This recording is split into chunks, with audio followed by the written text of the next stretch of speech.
Eh, Alhamdulillah kali ini kita berjumpa kembali pada pembahasan kita selanjutnya di kajian ukhuwah pediatrik mengenai pembahasan kitab pembatal keislaman bersama Ustadz kita Ustadz Dr. Firanda Andirja LCMA. Setelah kemarin kita bertemu juga dalam minggu ini dan kita akan melanjutkan kajian pada hari ini. Tidak lupa saya ucapkan selamat siang pada profesor, para guru besar, para senior, dan teman-teman sejawat sekalian. Demikian juga dengan para muslimin dan muslimat serta kajian ukhuwah pediatrik sekalian yang berbahagia. Uh, Pada kali ini kita akan meneruskan pembahasan mengenai pembatal keislaman, sudah masuk yang keempat kalau tidak salah. Sebelumnya saya akan sapa dulu Ustadz kita, Ustadz Firanda. Assalamualaikum warahmatullahi wabarakatuh, Ustadz. Waalaikumsalam warahmatullahi wabarakatuh. Senang sekali kita bisa berjumpa lagi hari ini, Ustadz. Alhamdulillah.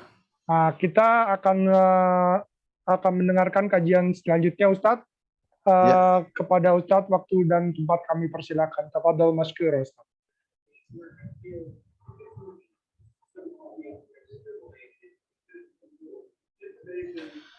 Bismillahirrahmanirrahim. Assalamualaikum warahmatullahi wabarakatuh. Alhamdulillahi ala ihsani wa syukru lahu ala taufiqihi wa amtinani wa asyhadu an la ilaha illallah wahdahu la syarika lahu ta'ziman li sya'ni wa asyhadu anna Muhammadan abduhu wa rasuluhu da'ila ridwani. Allahumma salli alaihi wa ala alihi wa ashabihi wa ikhwani. Para dokter, para guru yang dirahmati oleh Allah Subhanahu wa taala. Pada kesempatan kali ini kita akan bahas batal keislaman yang berikutnya, yaitu mengingkari perkara yang jelas diketahui dalam agama, ya, mengingkari perkara yang jelas diketahui oleh agama, yang dikenal dengan istilah para ulama dengan ingkar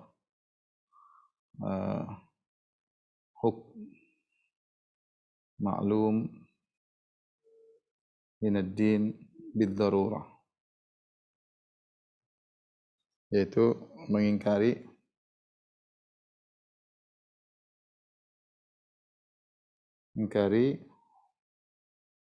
perkara atau hukum perkara yang jelas diketahui dalam agama. Maksudnya apa? Maksudnya dia menolak hukum-hukum yang sudah Allah jelaskan dalam Al-Quran maupun dalam sunnah-sunnah Nabi Sallallahu Alaihi Wasallam. Yang hukum tersebut semua orang sudah tahu, hukumnya sudah jelas, makanya disebut dengan jelas atau disebut dengan bid-darurah, ya. Bid-darurah, darurat, yaitu semua orang mengerti, semua orang tahu tentang hukum ini. Semua orang Islam tahu tentang hukum ini. Dan jelas dan tanpa ragu, ya, tanpa ragu, sehingga darurat semua orang tahu, semua orang disebut dengan istilah Arab bid-darurah, yaitu semua orang tahu, baik orang alim maupun orang awam, ya, baik orang alim maupun orang awam.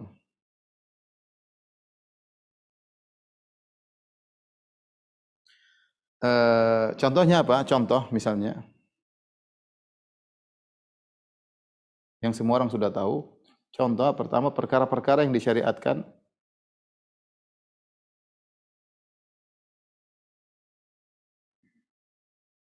Yang kedua misalnya perkara-perkara yang diharamkan.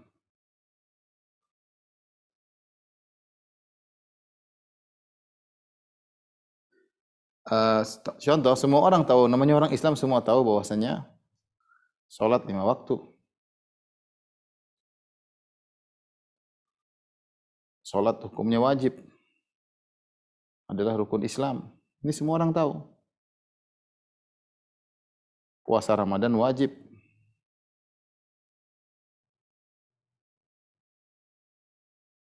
Wanita wajib berjilbab. Ini contoh, ya. Semua orang tahu akan hal ini, bahwasanya orang kafir di neraka. Atau ini contoh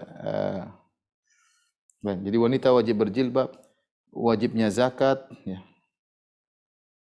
Misalnya, semua orang tahu ya. Wajib berbakti kepada orang tua.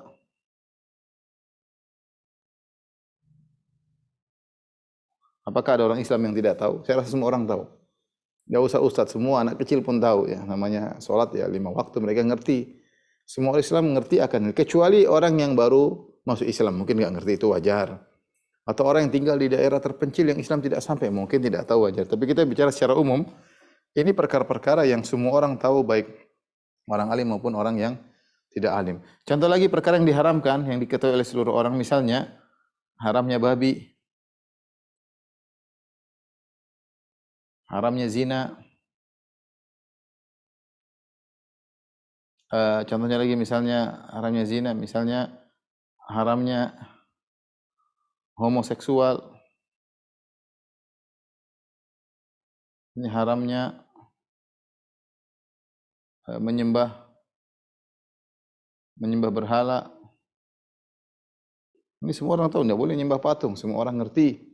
Haramnya membunuh.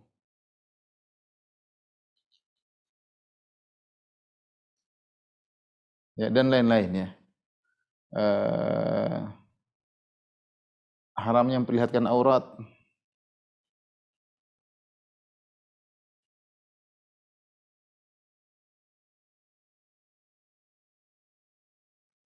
Ini contoh yang disebut dengan perkara-perkara yang diketahui secara darurat, semua orang tahu, orang alim maupun orang awam ngerti hukumnya. Nah, kalau ada orang dengan sengaja mengatakan salat 5 waktu, salat tidak 5, salat 1 waktu aja misalnya. Salat yang penting iling, tidak wajib 5 waktu. Kita bilang ini orang Islam baru masuk Islam, kalau masuk Islam baru mu'alaf, kita kasih uzur. Tapi kalau sudah tinggal lama di negeri Islam, bahkan ustadz, bahkan kiai, ya ini kafir ya. Contoh lagi, mengatakan salat bukan rukun Islam, atau mengatakan bahwasanya puasa Ramadan tidak wajib. Puasa Ramadan tidak wajib. Semua orang tahu, semua anak kecil pun tahu puasa Ramadan wajib. Dia bilang tidak. Oh, jilbab tidak wajib. Ini baru masuk Islam atau bagaimana jilbab tidak wajib? Ya, contoh. Semua orang tahu jilbab itu wajib. Semua anak orang awam semua ngerti jilbab itu wajib. Dia bilang tidak wajib. Yang zakat tidak wajib. Tidak wajib berbakti kepada orang tua. Ini contoh perkara yang semua orang tahu. Ya. Kemudian dia mengatakan tidak, maka sungguhnya dia terjerumus dalam kekufuran, karena berarti dia telah menolak hukum yang jelas-jelas dari Allah Subhanahu wa taala. Demikian juga perkara yang diharamkan. Haramnya babi, semua orang tahu haramnya babi. Semua orang Islam tahu haramnya zina. Kecuali saya katakan tadi baru masuk Islam mungkin ya. Semua orang tahu homoseksual hukumnya haram. Laki-laki menikah perempuan dan perempuan hukumnya haram. Semua orang tahu menyembah berhala hukumnya haram, tidak boleh menyembah patung. Semua orang tahu membunuh itu hukumnya haram, mencuri itu hukumnya haram. Ya, memperlihatkan aurat hukumnya haram. Ini semua orang tahu, baik orang Islam yang berilmu maupun orang Islam awam. Nah, ini yang dimaksud dengan hukum Islam yang jelas diketahui dalam agama. Nah, siapa yang nekat menolak ini semua, mengingkari hukum-hukum ini, maka dia telah terjerumus dalam kekufuran. Ya. Baik, tolong di foto.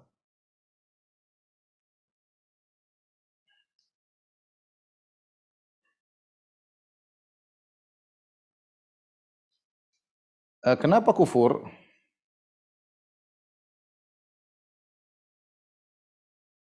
Kenapa yang mengingkari kufur?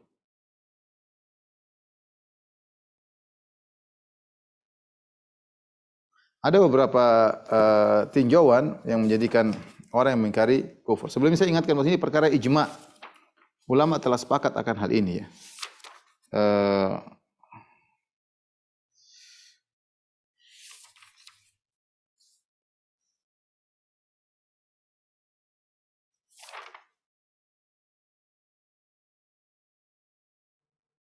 Bahwa siapa yang mengingkari hal ini adalah hukumnya kafir. Ini adalah perkara yang merupakan ijma ulama ya. Sini banyak sekali nukilan tentang akan ijma hal ini dari berbagai macam mazhab ya. Saya nukilkan misalnya ya dari mazhab Maliki misalnya Ibnu Abdul Bar ya, dia berkata waqad ajma'u ala anna mustahilla khamril inab al-muskir kafirun. Para ulama telah sepakat bahwasanya siapa yang menghalalkan khamr yang memabukkan, dia bilang halal maka hukumnya kafir ya. Contoh ya. Contoh mencela Allah dan Rasulnya ini semua orang tahu adalah perkara yang diharamkan. Waqad ajma'a ulama ala anna man sabba Allah azza wa jalla wa sabba rasulahu ya dan seterusnya maka dia telah kafir. Siapa yang mencela Allah dan Rasulnya maka dia telah kafir. Dia mengatakan boleh ya. Demikian juga al-qadhiyat dari mazhab Maliki juga. Waqad ajma'al muslimun ala takfiri kullaman ala takfiri kulli man istahalla al-qatl aw syurbil khamri aw zina mimma haramahullah ba'da ilmihi bi tahrimihi. Para ulama telah sepakat untuk mengkafirkan setiap orang yang menghalalkan pembunuhan, yang menghalalkan minum khamar, yang menghalalkan zina setelah dia tahu bahwasanya Allah telah mengharamkan dan dia nekat menghalalkan maka dia telah kafir ya.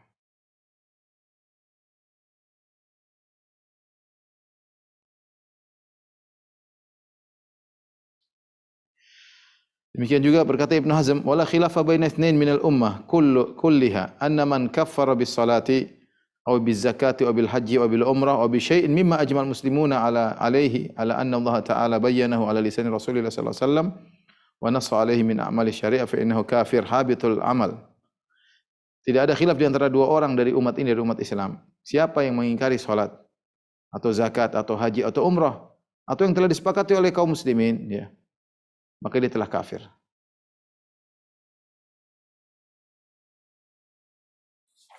Ini perkara-perkara yang diketahui dengan jelas merupakan perkara agama. Kalau ada yang nekat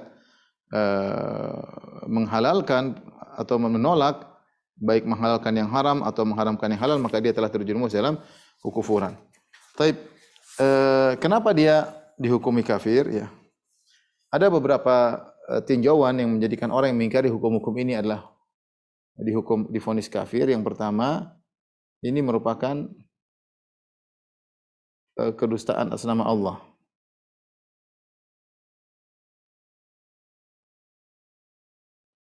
Yaitu al-iftira ala Allah.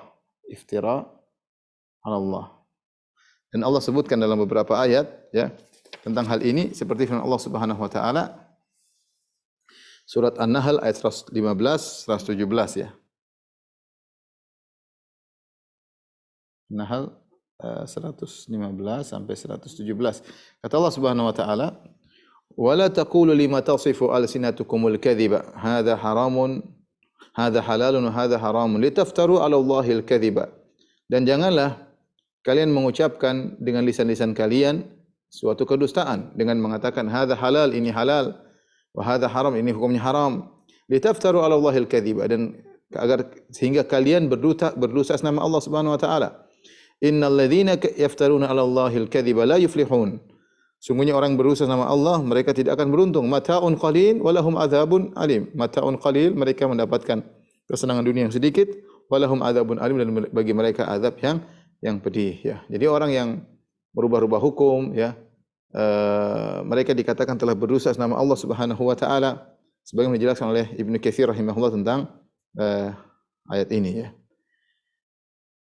Di antara bentuk sebab yang menjadikan orang mengingkari perkara yang diketahui dalam agama jadi kafir karena itu merupakan bentuk protes terhadap Allah. Al-i'tirad 'ala Allah. Ya. I'tirad 'ala syar'illah ya. Protes terhadap syariat Allah Subhanahu wa taala ya. Dan ini mirip dengan orang-orang musyrikin yang mereka menolak hukum riba. Orang-orang musyrikin dalam Al-Quran, mereka berkata, innamal bai'u mislur riba. Kata mereka, jual beli sama dengan riba. Mereka protes terhadap syariat Allah Subhanahu wa ta'ala. Ya. Dan inilah sebab, banyak kesesatan-kesesatan dibangun di atas menolak syariat Allah dengan akal. Ya. Sebagaimana dijelaskan oleh Syahristani di awal kitabnya Al-Milal wan Nihal, di mana dia berkata aslu kulli syarrin huwa min mu'aradatin nasi bir ra'yi. Pokok atau asal dari segala keburukan adalah menentang dalil dengan akal. wa taqdimil hawa ala syara', dan mendahulukan hawa nafsu di atas syariat. Ya. Jadi orang yang menolak syariat Allah dan mengatakan ini halal dia bilang haram, haram dia bilang halal, kata minum khamr tidak mengapa, zina tidak jadi masalah, maka dia telah protes terhadap syariat Allah Subhanahu wa taala. Ini tentu cukup membuat dia kufur kepada Allah Subhanahu wa taala. Kemudian di antara sebab yang menjadikan dia kafir, misalnya yang ketiga, karena dia tidak ridha Allah sebagai Tuhannya, sebagai Rabb-nya. Kita sering mengatakan raditu billahi rabba. Apa artinya? Aku ridha Allah sebagai Tuhanku. Nah ini Allah turunkan Tuhan, dia bilang dia tidak setuju. Dia mengatakan tidak, hukumnya begini. Allah bilang zina haram, dia bilang halal. Ya. Allah bilang salat wajib, tidak wajib. Allah mengatakan jilbab wajib, dia tidak wajib. Sehingga dia seakan-akan tidak ridha bahwasanya Allah sebagai Tuhannya. Demikian juga dia mencela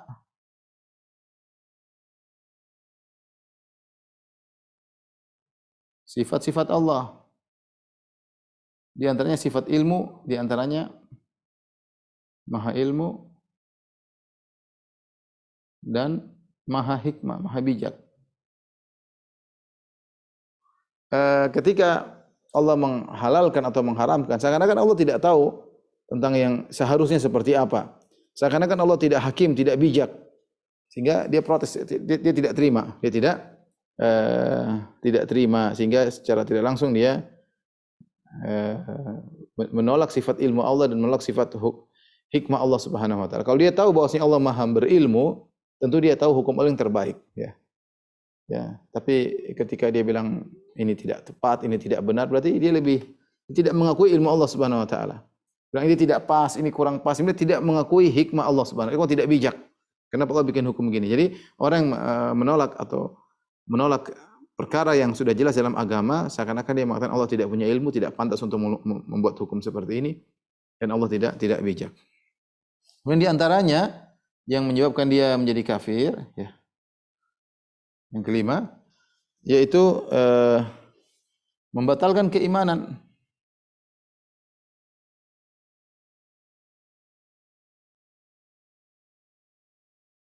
Keimanan dan keislaman. Apa iman? Iman artinya adalah ikrar, mengakui dan membenarkan. Mengakui dan membenarkan. Islam artinya pasrah menerima. Dan ini sudah disebutkan dalam Al-Quran, misalnya innama qaulal mu'minina idza du'a ila Allahi wa rasulihi an yaqula sami'na an yaqulu sami'na wa ata'na, ya. Hanyalah perkataan kaum mukminin jika diseru kepada Allah dan Rasulnya, mereka mengatakan sami'na wa ata'na, kami dengar, kami taat, ya. Wa ma kana lil mu'minin wala mu'minatin idza qadallahu wa rasuluhu amran an yakuna lahumul khiyaratu min amrihim. Tidak pantas bagi seorang laki mukmin dan seorang wanita mukminah jika Allah telah beri pilihan dan Rasulnya beri pilihan, kemudian dia punya pilihan lain. Jelas ini, ya, konsekuensi iman harusnya menerima. Dia tidak terima. Kalau Allah sudah, Rasulnya sudah pilih, kalau dia ngaku Allah sebagai Allah, dia ngaku Rasul sebagai utusan Tuhan, harusnya dia terima. Dia malah tidak terima, dia tolak. Padahal sudah jelas ini dari Allah, dari Rasul, dia tolak. Contohnya lagi seperti firman Allah Subhanahu wa taala, "Fala wa rabbika la yu'minuna hatta yuhaqqimuka fima shajara bainahum. Tsumma la yajidu fi anfusihim harajan mimma qadaita wa yusallimu taslima." Demi Rabbmu tidak pantas, ya. Demi Rabbmu, fala wa rabbika la yu'minuna, mereka tidaklah beriman. Mereka tidak beriman hatta yuhaqqimuka fima shajara bainahum, sampai mereka menjadikan engkau adalah hakim atas perkara-perkara yang mereka perselisihkan. Tsumma la yajidu fi anfusihim harajan, kemudian mereka tidak mendapati gerundel dalam hati mereka atas keputusan engkau. Wa yusallimu taslima, dan mereka terima dengan pasrah. Nah, orang yang menolak hukum Allah, mengatakan ini halal dia bilang haram, ini haram dia bilang halal, maka sungguhnya dia telah membatalkan keimanannya, karena iman itu menerima, mengakui, membenarkan. Ini dia tolak, dia tidak membenarkan. Islam artinya pasrah menerima, ini dia malah tolak. Jadi orang yang menolak hukum Allah yang sudah jelas, maka dia telah kafir, di antaranya karena imannya dan Islamnya batal, ya. Bahkan kemudian dia mendustakan, ya Allah bilang begini, dia bilang tidak, ya, dia berarti mendustakan ayat Allah Subhanahu wa taala.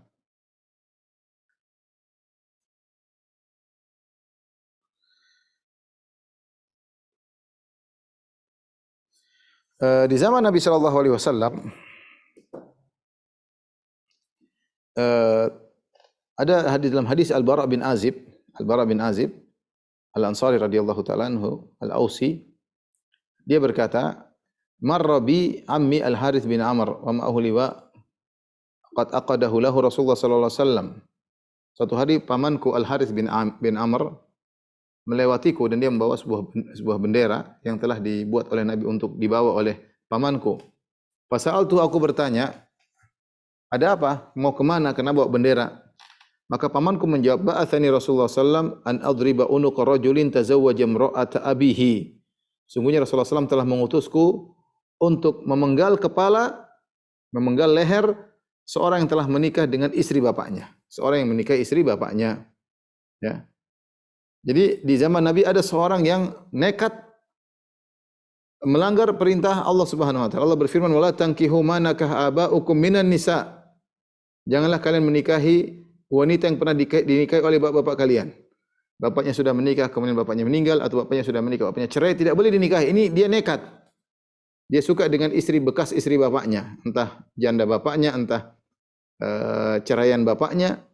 Dia nekat nikah. Ini berarti dia mengingkari firman Allah, "Wala tankihu ma nakah aba'ukum minan nisa." Allah telah berfirman surat An-Nisa ayat 22, janganlah kalian menikahi wanita yang telah pernah dinikahi oleh bapak-bapak kalian.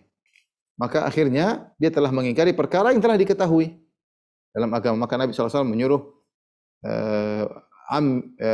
Al-Harits bin Amr untuk membunuh orang tersebut, ya. Karena dia telah keluar dari Islam, ya. Telah keluar dari Islam karena telah mengingkari perkara yang ditetapkan oleh syariat, ya. Dan oleh karenanya dikatakan juga di antara sebab mengkafirkan adalah dia mendustakan. Mendustakan, ya, ayat Allah. Allah mengatakan ini haram, dia bilang tidak, dia mendustakan. Dan kita orang yang mendustakan ayat Allah di neraka jahanam. Innal ladzina kadzdzabu bi ayatina wastakbaru anha la tufattahu lahum abwabus sama. Sungguhnya orang yang mendustakan ayat Allah dan sombong tidak akan dibukakan bagi mereka pintu-pintu langit. Wala yadkhulunal jannata hatta yalijal jamalu fi samil khiyat. Dan mereka tidak akan masuk surga sampai onta bisa masuk dalam lubang jarum. Inilah beberapa hal, ya, yang menjadikan seorang yang terjerumus dalam hal ini, maka dia telah terjerumus dalam kekufuran, ya. Dia terjerumus dalam kekufuran karena hal-hal yang telah saya sebutkan. Satu hal saja bisa cukup membuat dia terjerumus dalam kekufuran, apalagi dia mengumpulkan berbagai macam perkara-perkara ini. Baik, kita akan sebutkan ya, model-model orang-orang yang mengingkari perkara yang jelas dalam agama.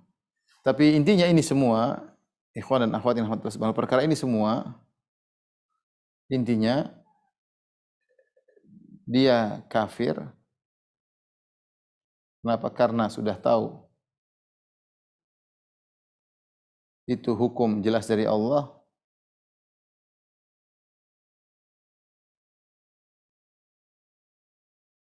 tapi tetap nekat mengingkari, ya. Ya jelas dia kafir, tidak tahu dari Allah Subhanahu wa taala, maka dia mengingkari. Makanya ketika kita membahas ini, kita bahas tentang perkara yang maklum minad syai'in maklum minad din bid darurah. Jadi perkara yang harus jelas. Adapun kalau perkara yang tidak jelas, yang dia tidak tahu, dia ingkari, maka tidak kafir tentunya. Berarti dia jahil, dia tidak ngerti, ya. Oleh karenanya ketika para ulama menjelaskan tentang perkara yang darurat, ya, perkara yang jelas yang diingkari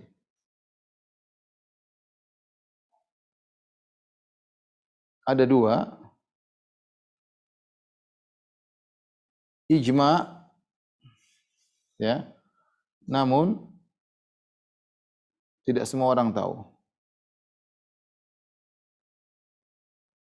Orang tahu hukumnya. Yang kedua, ijma dan semua orang tahu hukumnya.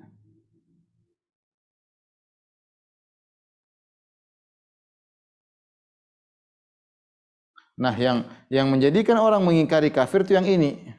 Dia sudah tahu, itu para ulama sudah ijma dan semua orang tahu hukumnya, semua orang Islam tahu, dia ingkari, itulah yang menjadikan kafir. Adapun yang ini tidak kafir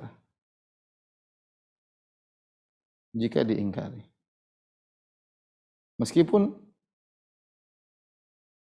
ijma. Ijma maksudnya disepakati oleh para ulama. Contoh perkara ijma, namun tidak semua orang mengetahuinya. Banyak sekali. Contohnya apa? Contohnya musik. Musik haram itu ijma. Tidak salah. Kalau ada yang mengatakan musik halal, apakah dia kafir? Jawabannya tidak. Musik haram itu ijma. Tapi kalau ada orang nekat mengatakan musik halal, apakah dia kafir? Jawabannya tidak. Karena ini bukan perkara ijma yang diketahui dari seluruh orang Islam. Ya, beda. Ya, banyak perkara ijma ya. Misalnya demikian ya. Misalnya ijma bahwasanya ibu dapat warisan. Semua orang tahu, tapi tidak semua orang ngerti hukum waris. Kalau ada orang ketika ayahnya meninggal, dia tidak mau kasih harta kepada ibunya, dia tidak mau. Tapi kita bilang dia kafir, kita bilang dia tidak ngerti. Memang ini ijma ulama, namanya ibu harus dapat warisan, dalam Al-Quran juga disebut. Tapi dia enggak ngerti. Meskipun perkara ijma, tapi banyak orang tidak tahu. Nah, kalau ada orang mengingkari hal ini, apakah dia kafir? Jawabannya tidak. Ijma ulama, walidzakari mithlu hadzal untsayain.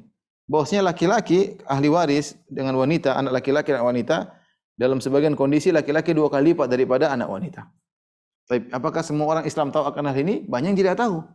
Kalau yang saya tidak mau, dia tidak tahu, dia tidak tahu hukum Islam apa. Kata bilang dia kafir, jawabannya tidak. Jadi banyak perkara ijma, namun perkaranya tidak diketahui oleh seluruh umat Islam. Lain halnya dengan perkara ijma yang semua orang mengetahui hukumnya. Seperti saya katakan tadi, wajibnya jilbab, wajib sholat, wajibnya puasa Ramadan, ya, haramnya minum khamar, haramnya makan babi, misalnya ya, haramnya menyembah berhala, ya, haramnya minum khamar, haramnya homoseksual. Ini semua orang tahu. Semua orang Islam tahu. Kecuali yang baru masuk Islam, mu'allaf baru masuk Islam, atau tinggal di daerah yang jauh dari ilmu. Tapi secara umum, kalau kita bicara misalnya masyarakat Jakarta, semua orang tahu. Apa ada orang Islam, orang Jakarta nggak tahu kalau khamar itu haram? Semua orang Islam di Jakarta semua tahu. Nah, kalau dia tetap nekat mengatakan halal, maka itulah dia kafir. Karena dia nekat menentang hukum Allah Subhanahu wa ta'ala. Jadi inilah iktibarat atau kenapa yang mengingkari hukum tersebut kafir ya. Ya.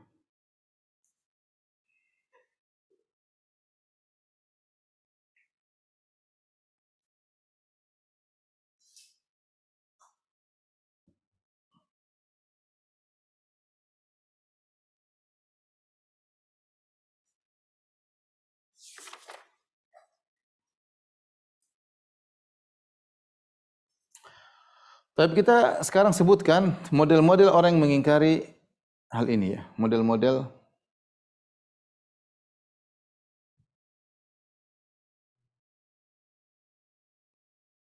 mengingkari perkara yang jelas dalam agama.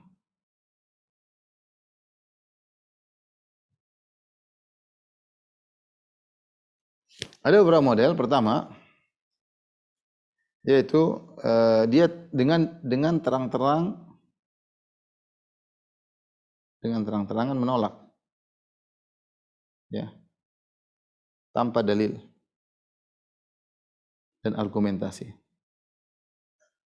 Saya tidak suka, intinya demikian. Ini hukum Allah tapi saya tidak setuju. Ini hukum jilbab wajib, enggak, saya enggak wajib. Ya. Salat wajib, enggak wajib. Padahal enggak ada dalil, pokoknya saya enggak setuju. Ini contoh dia terang-terangan menolak tanpa dalil, tanpa argumentasi. Ya. Salat 5 waktu, salat 2 waktu aja. Salat 3 waktu aja.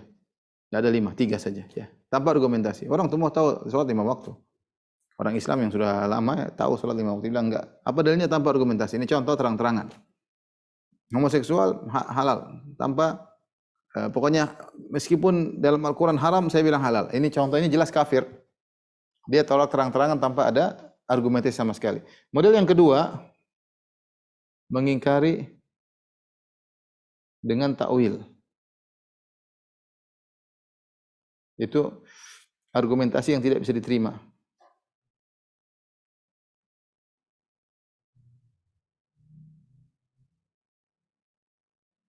Contohnya, ini juga banyak contohnya. Contoh, eh, seperti orang-orang batiniyah, kaum batiniyah yang memiliki tafsir batin atau meyakini tafsir batin.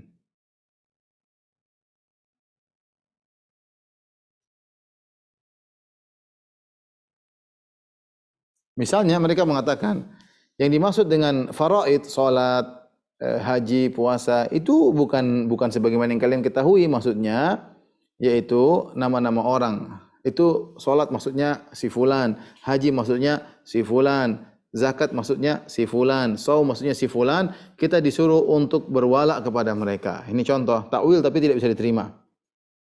Adapun perkara-perkara yang haram seperti zina, minum khamar, kata mereka itu bukan barang-barang yang kalian itu tafsir zahir. Kita punya tafsir batin. Maksud dari zina, khamar, membunuh itu maksudnya nama-nama orang tertentu yang kita diperintahkan untuk berlepas diri dari orang-orang tersebut. Jadi kata mereka apa yang kalian lihat itu tidak boleh ditafsirkan secara zahir, tapi itu merupakan simbol-simbol yang menunjukkan pada makna yang lain. Jadi kata mereka haji, puasa, salat, zakat ini adalah simbol dari nama-nama orang tertentu yang kita diperintahkan untuk berwala. Adapun salat tidak wajib, zakat tidak wajib, yang seperti kalian lakukan tidak wajib, itu zahir. Kita punya tafsir batin. Baik, minum khamar, berzina bagaimana? Mereka bilang kita punya tafsir batin. Tafsir batin dari khamar, zina, membunuh, mencuri itu adalah nama-nama orang, simbol-simbol yang menunjukkan nama orang, nama orang-orang tertentu yang kita diperintahkan untuk berlepas diri nama-nama orang tertentu. Adapun minum khamar enggak ada masalah. Adapun zina tidak jadi masalah. Ini jelas kafir. Mereka punya takwil, alasan argumentasi tapi tidak bisa diterima. Ini contoh, ini kelompok seperti ini disebutkan oleh Al-Qadhiyah dalam kitabnya Syifa. Ada kelompok seperti ini. Kelompok kebatinan yang mereka memiliki tafsir-tafsir batin. Ada tafsir zahir, mereka punya tafsir batinnya aneh-aneh. Ya seperti Qaramithah. Qaramithah mengatakan namanya haji. Haji adalah dalam bahasa artinya qasada atau menuju atau ziarah, maksudnya menziarahi ulama tertentu. Bukan pergi ke Ka'bah, bukan kata mereka. Contoh mereka mengatakan saum secara bahasa artinya adalah al-imsak, menahan.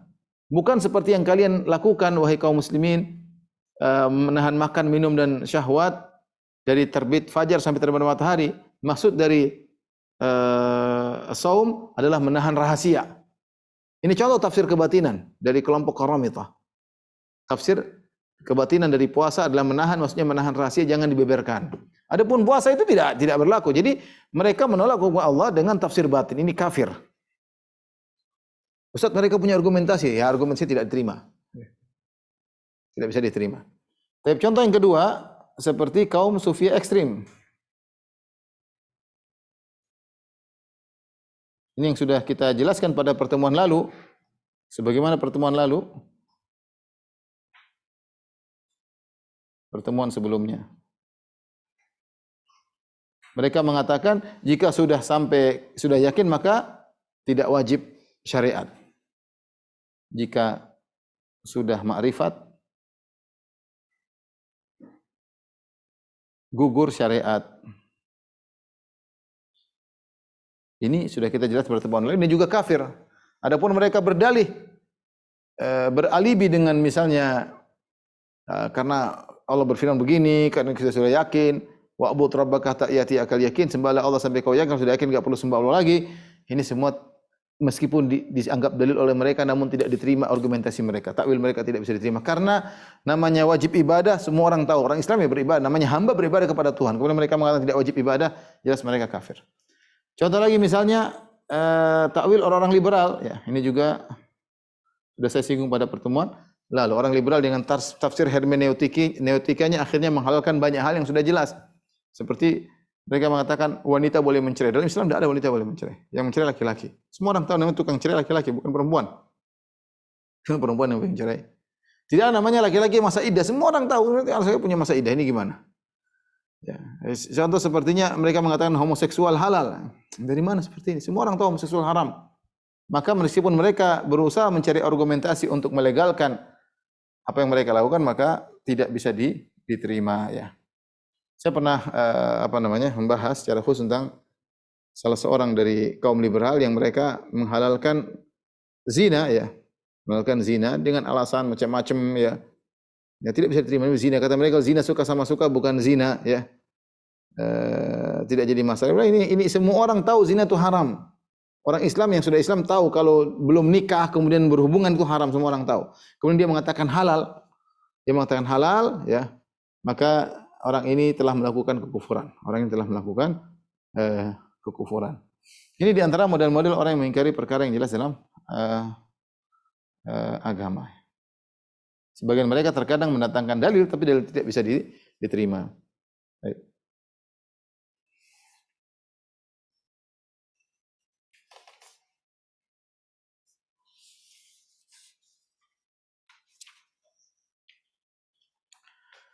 Tapi yang terakhir,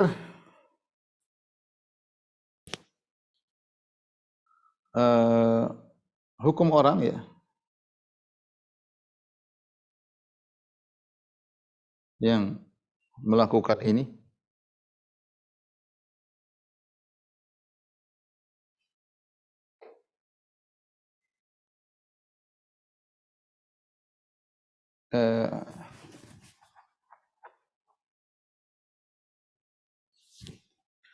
hukum orang yang melakukan hal ini ada dua kondisi.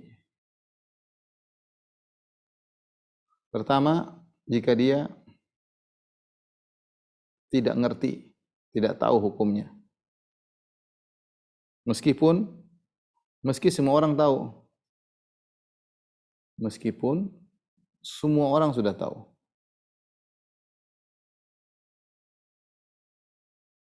Dan ini bisa tergambarkan, hal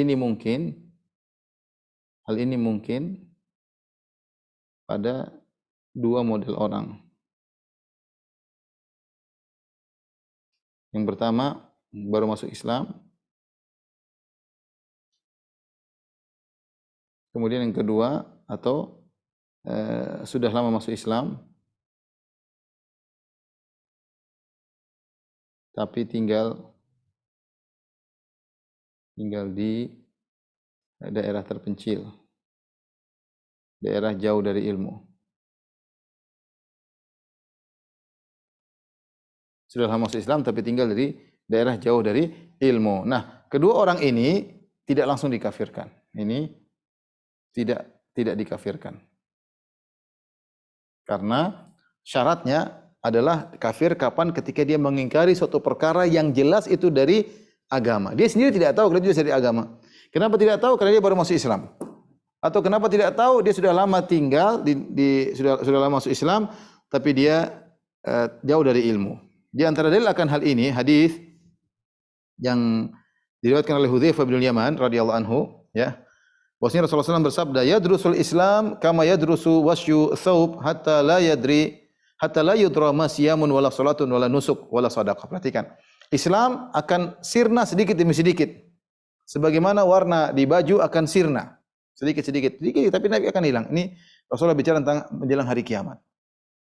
Hatta la yudra ma siyamun wala salatun wala nusuk. Sampai tidak diketahui apa lagi puasa, apa itu salat, apa itu nusuk. Sampai ada satu zaman seperti itu.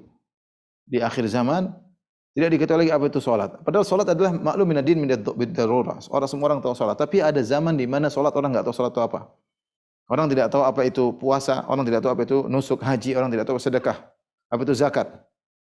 Wal yusra ala kitabillahi azza wa jalla fi lailah fala yabqa fil ardi minhu ayah. Maka Al-Qur'an akan diangkat tidak tersisa ayat. Wa tabaqa tawaif minan nas wa syekhul kabir wal ajuz yaqulun adrakna aba'ana ala hadhil kalimah la ilaha illallah. Fanahnu naquluha. Kemudian yang tersisa hanyalah kata Nabi SAW, karena Al-Quran sudah diangkat, sekelompok orang dari kalangan orang-orang, yaitu sekelompok orang, kemudian orang sudah tua, nenek-nenek, mereka berkata, kami dapati nenek moyang kami dulu mengucapkan la ilaha illallah, fanahnu naquluha, maka kami juga mengucapkan la ilaha illallah. Padahal salat mereka sudah tidak kenal, puasa mereka sudah tidak kenal, zakat mereka sudah tidak kenal, haji mereka sudah tidak kenal. Ini perkara yang maklum, minad din bid darurah. Tapi karena hilangnya ilmu mereka tidak kenal lagi, ya. Ketika Hudzaifah meriwayatkan hadis ini, salah seorang tabi'in bertanya yang bernama Silah bin Zufar kepada Hudzaifah, "Ma tughni anhum la ilaha illallah wa hum la yadruna ma salatun wala siyamun wala nusukun wala sadaqah?" Apakah bermanfaat bagi mereka la ilaha illallah sementara mereka tidak tahu apa itu puasa, apa itu salat, apa itu nusuk, apa itu haji, apa itu sedekah? Fa arada an Hudzaifah thalatha marrat. Hudzaifah tidak menjawab sampai ditanya 3 kali. Apakah bermanfaat la ilaha illallah mereka? Summa aqbala alaihi fi tsalitsah. Akhirnya ketika ditanya 3 kali, Hudzaifah menghadap mereka dan berkata, "Ya Silah, wahai fulan, tunjihim minan nar, tunjihim minan nar, tunjihim minan nar." Mereka akan selamat dari neraka, mereka akan selamat dari neraka. Mereka akan selamat dari neraka dengan la ilaha illallah tersebut. La ilaha tersebut menyelamatkan mereka dari neraka jahanam. Sampai disebut 3 kali. Ini dalil bahwasanya bisa jadi dia tidak tahu salat, bisa jadi dia tidak tahu puasa. Kenapa? Karena tidak ada ilmu dan itu bisa akan terjadi di suatu zaman di masa depan dan atau bisa terjadi di zaman mungkin orang masuk Islam teman tinggal di penghujung Eropa 100 tahun yang lalu, 200 tahun yang lalu tidak tahu hukum-hukum. Enggak tahu kalau zina itu haram, mungkin terjadi. Dia masuk Islam, bapaknya ajaran kamu itu Islam, yang disembah adalah Tuhan Allah Subhanahu wa taala, jangan menyembah Nabi Isa. Kemudian bapaknya tidak sempat ngajar, dia meninggal, dia tinggal sendiri di tengah, misalnya di tengah orang-orang kafir. Dan dia biasa di situ orang-orang zina, dia tidak ngerti dia zina minum khamar, tapi dia tidak mau sembah Yesus misalnya, tidak mau Nabi Isa. Dia muslim. Tapi dia tidak tahu kalau khamar itu haram, dia tidak tahu kalau zina itu. Apakah orang yang kafir? Jawabannya tidak. Kenapa? Karena dia tidak tahu itu bagian dari agama. Sehingga tidak terpenuhi syarat untuk menghukum dia sebagai orang yang keluar dari Islam. Ini contoh. Model kedua, dia tahu hukumnya.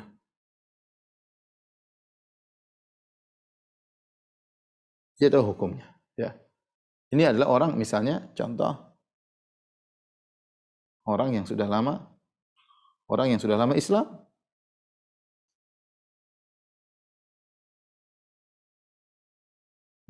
hidup di tengah-tengah kaum muslimin.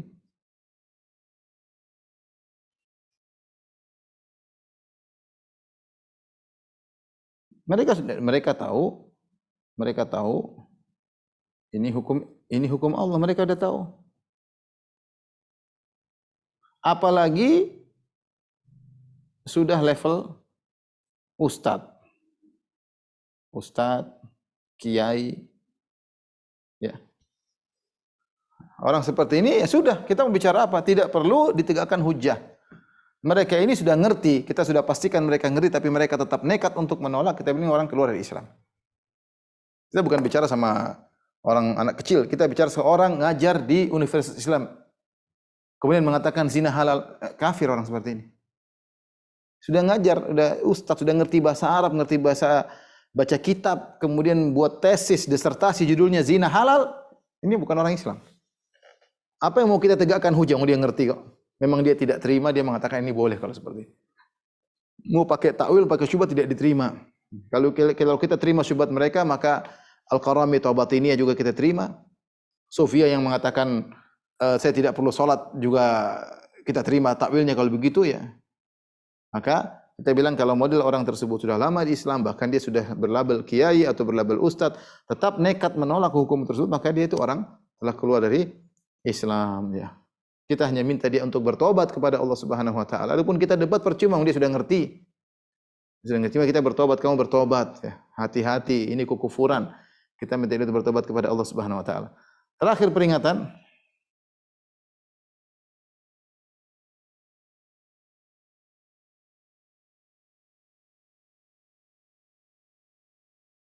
orang yang melakukan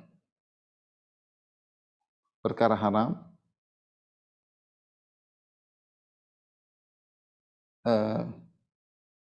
kondisi orang terhadap kondisi orang-orang terhadap perkara haram yang jelas. Kondisi pertama, melakukan perkara haram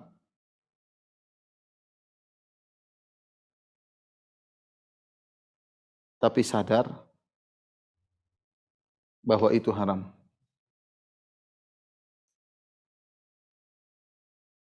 Dan dia merasa berdosa. Misalnya kita bicara, misalnya apa? Misalnya contoh khamr, contoh zina lah, zina. Contoh zina. Dia zina, tapi dia tahu itu hukumnya haram. Dan dia merasa berdosa. Orang ini tidak kafir tentunya. Ini tentu tidak kafir. Ini pelaku dosa besar, fasik, tapi tidak kafir. Model kedua, ya, dia berzina dan meyakini zina halal.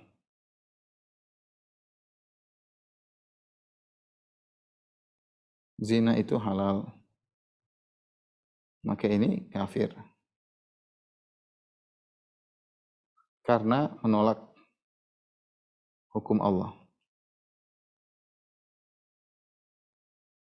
Model ketiga, dia tidak berzina. Tapi dia meyakini zina halal. Sama. Hukumnya sama dengan seperti ini. Hukumnya juga kafir.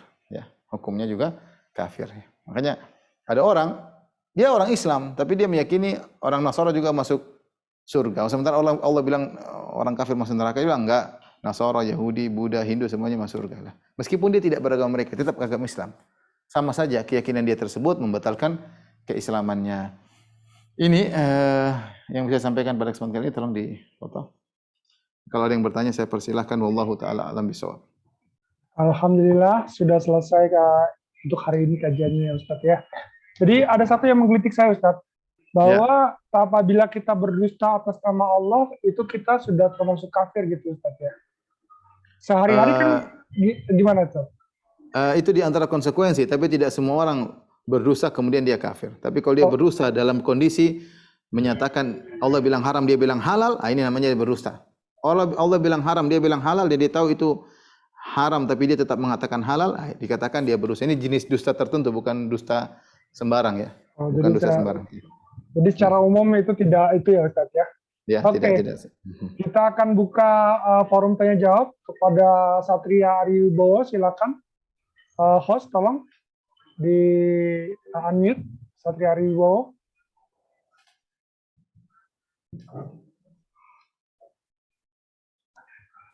Ya, silakan.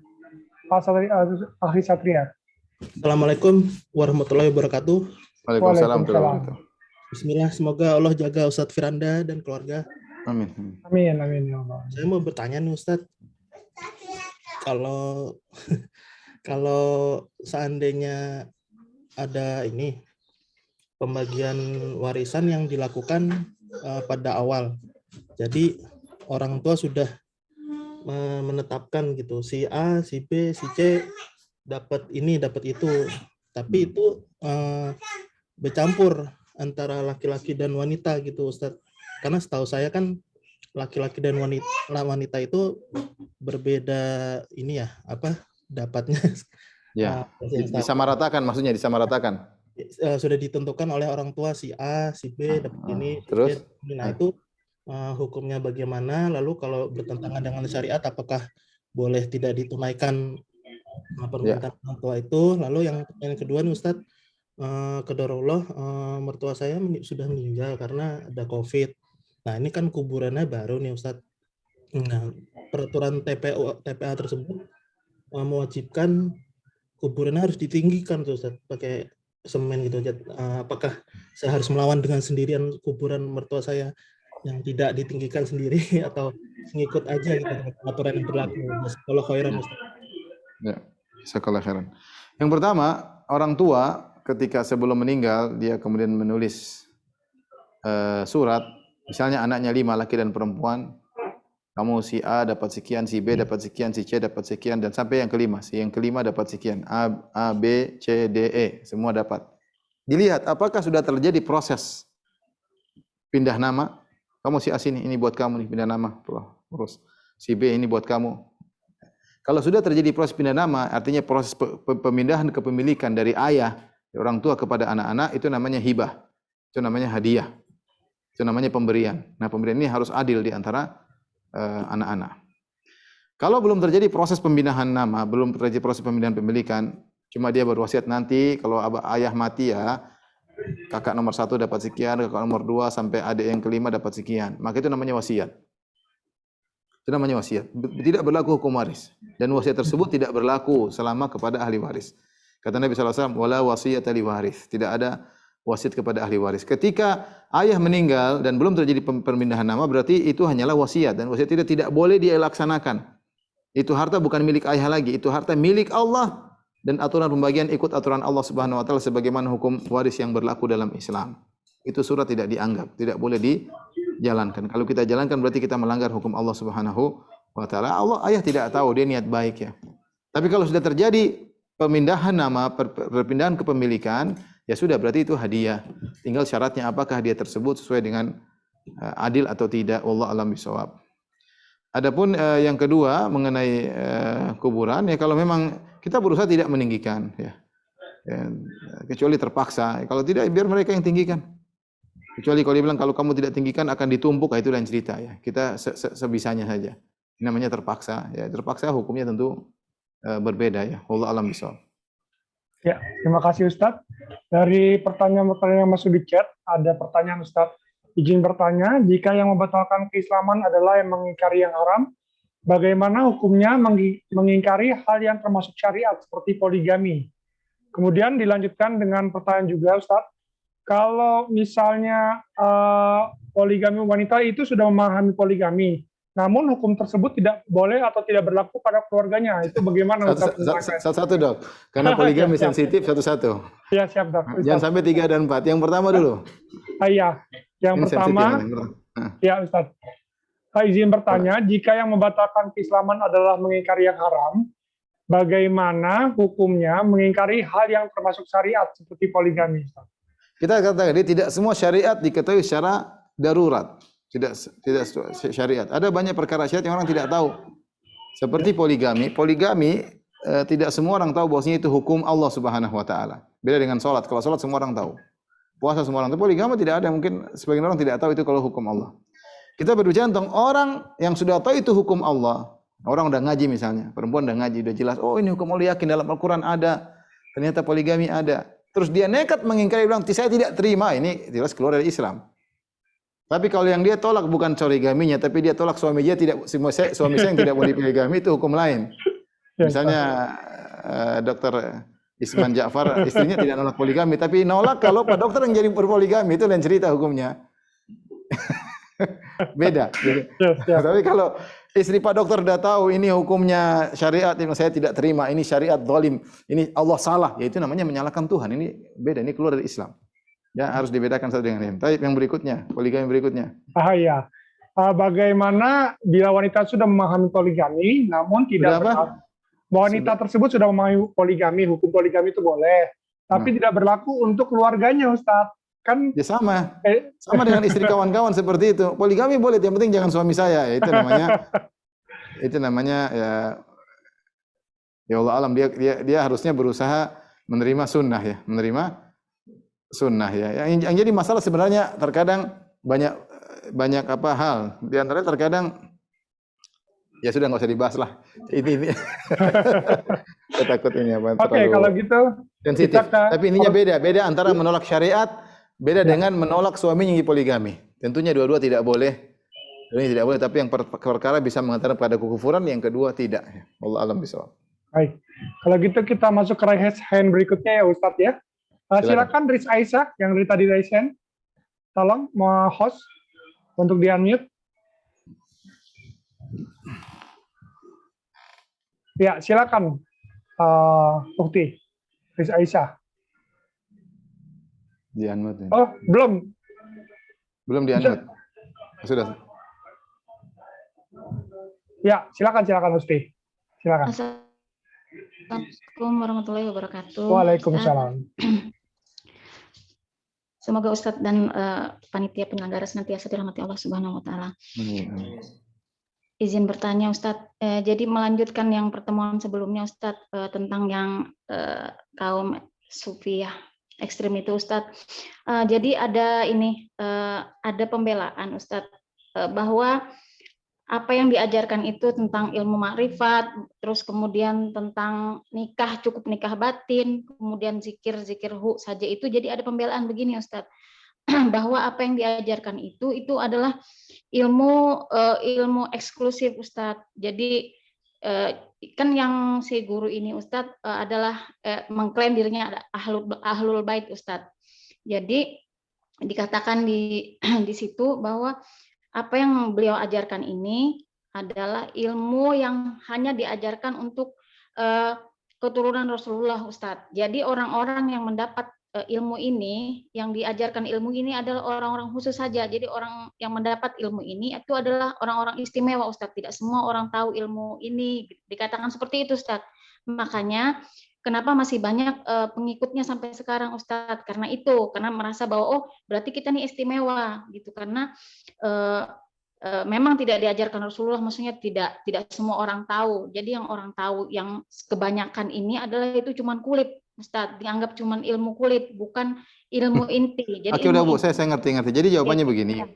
Ya. Jawabannya bahwasanya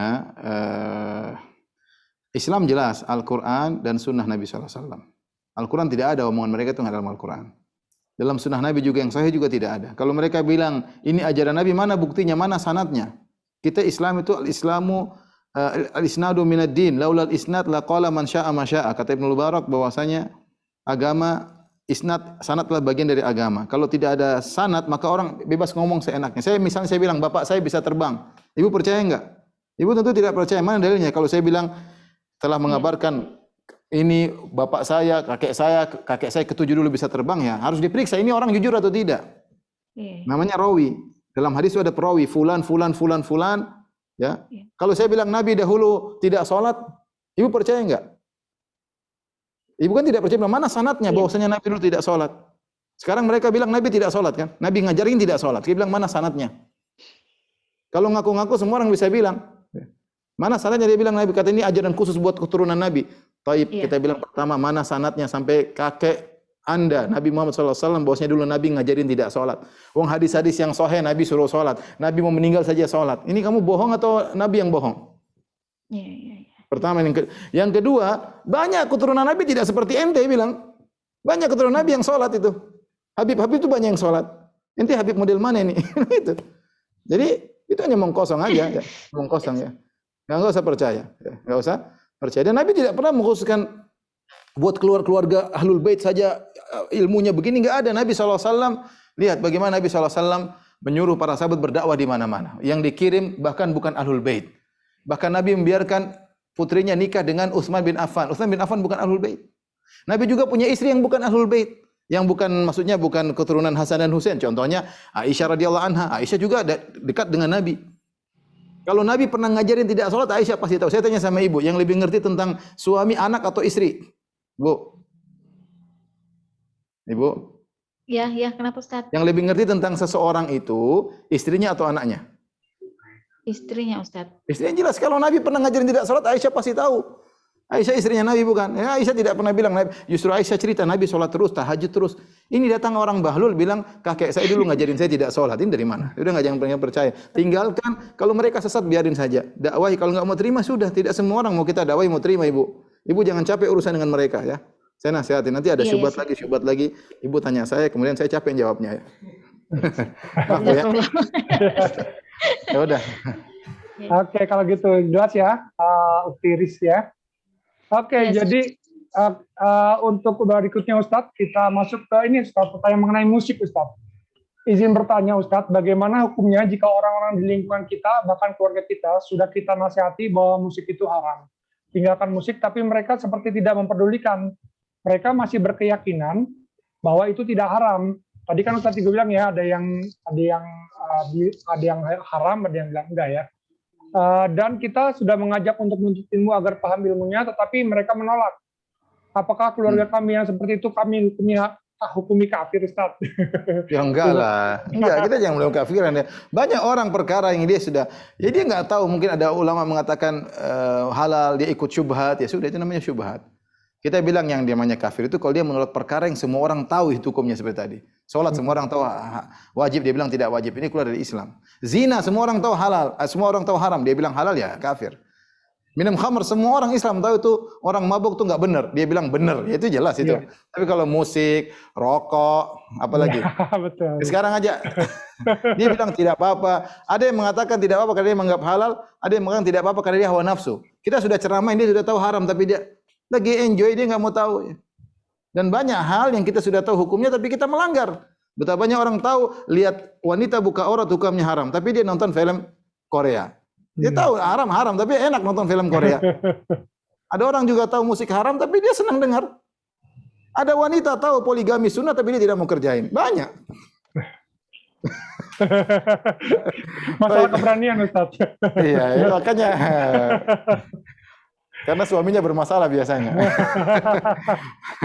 Baik, demikian saja Dok, apa yang bisa saya sampaikan. Insyaallah kita lanjut pada kesempatan lain. Kurang lebih saya mohon maaf. Wabillahi taufiq wal hidayah. Assalamualaikum warahmatullahi wabarakatuh. Waalaikumsalam warahmatullahi wabarakatuh. Demikian pengajian kita dengan Ustadz Firanda Anirja CMA untuk kajian pembatal keislaman pada kali ini. Semoga bermanfaat.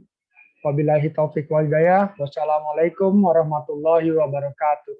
Saya tutup dengan doa kafaratul majelis. Subhanakallahumma wa bihamdika asyhadu an la ilaha illa anta astaghfiruka wa atubu ilaik. Assalamualaikum. له كفوا أحد بسم الله الرحمن الرحيم قل أعوذ برب الفلق من شر ما خلق ومن شر غاسق إذا وقب ومن شر النفاثات في العقد ومن شر حاسد إذا حسد بسم الله الرحمن الرحيم قل أعوذ برب الناس ملك الناس إله الناس من شر الوسواس الخناس